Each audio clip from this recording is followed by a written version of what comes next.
I'm Dr. Eric Cobb of Z Health, and this week we're going to talk about how to use a tissue to improve your pain and performance. Hi guys, so we've been talking for a long time in Z Health about how the nervous system works, that it works on basically three principles. Input from the body, interpretation by the brain, and then that leads to hopefully really good output. Now, if you actually track this whole system, one of the things you have to recognize is that high quality input is incredibly important to having good brain function and then good output. So one of the things that we constantly test in our system when we're working with clients and athletes, if they're in pain or if we're working on performance, is we want to know, is their sensory input equal and symmetric? Because one of the things we want to be really aware of is that if I'm walking around and I can't actually feel a part of my body with a high degree of clarity, that's actually going to have an impact within the brain. And whenever it impacts the brain, that's then going to impact my movement. And what we find is that most people, particularly if they have a body part or area that they're struggling with, in most cases we find that the sensation there, so just like the ability to sense maybe a tissue on the skin, is somewhat compromised. So we're going to show you a really, really simple little drill here, a simple test that you can do on yourself just to get an experience. Now, the other thing I want to talk about in this also is a principle.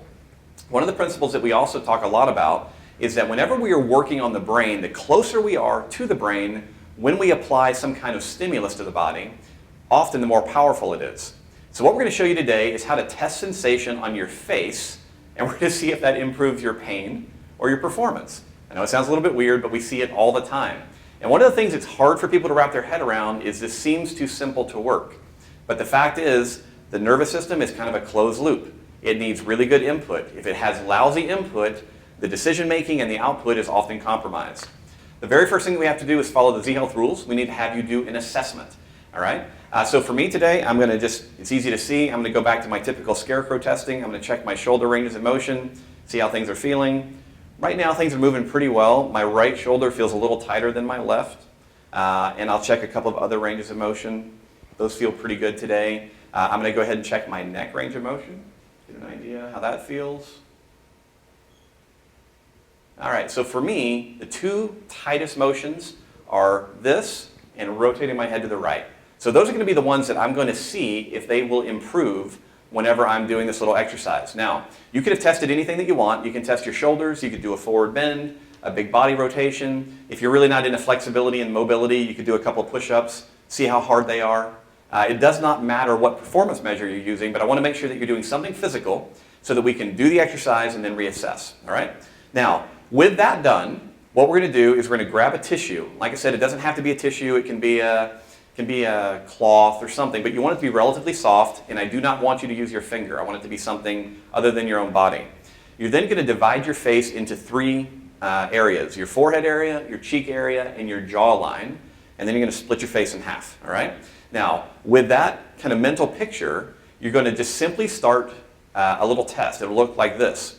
Take the cloth on the right side of your forehead, and I want you to just stroke the skin 3 or 4 times, get an idea of how that feels, switch to the other side, and do the same thing. What you're trying to identify here is the sensation, in other words, is the input to the brain the same or different? All right? Next, go to your cheek. Again, 3 or 4 strokes on each side. And you're just asking yourself, does this side feel like this side? And then finally, come to your jawline. Now, even if you've got a beard or whatever, you still should be able to get some level of sensation. And in each case, like I said, you're trying to identify, is there one portion of my face where I feel the information coming in with less distinctness, less clarity? So on my face right now, what I'm noticing is I have a little decreased sensation on my left jawline. My forehead feels the same, my cheeks feel the same, but my jawline, I'm feeling a little less on the left side. And in most cases, probably 80% of people that we test notice some, at least small level of difference. So once you've identified, hey, do I have some decrease in sensation, your next job is to do this. You're simply going to go to that area, and you're going to spend about 60 seconds just lightly stroking it in different directions. All right? And the whole idea here is to concentrate on the sensation. Because basically we're telling the brain this area is really important, you need to pay attention to it. So usually after about 60 seconds of just focused attention, if you then go back and retest, it should feel very similar. Once you've done that, you go back, You retest your ranges of motion. All right?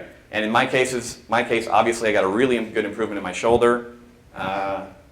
Neck also feels better. So hopefully, you're going to notice something very similar. Now, the reason that this is important is if you work with a Z-Health practitioner, if you are a Z-Health practitioner, you're working with clients, you can never, ever forget the importance of sensory input. Sensory input by itself can be remarkably powerful in improving range of motion like you just saw or just experienced, getting people out of pain, and even though it's simple, it doesn't mean that it's not effective. So if you found a really good difference with this, awesome. What we recommend is taking 5 to 8 times a day, 30 to 60 seconds, and just keep reassessing, making sure that you're improving from it. Now, if you found a spot in your body, maybe on your hand or wrist, and you had lax sensation and you did some work there and all of a sudden your movement got better or you got stronger, super important practically to remember this. You walk into the gym, you're going to grab a towel, little sensation work before you start your workout. In between sets, maybe you're benching, a little more sensation work. What you'll typically find is that if you keep going back, working on that area that's been not giving good input to the brain, you're going to see an increase in performance progressively throughout the training session. So remember sensation, vital, vital concept.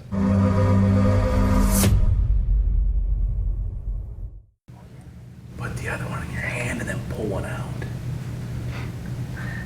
Yeah, perfect. All righty. That's incredible. All right, rolling.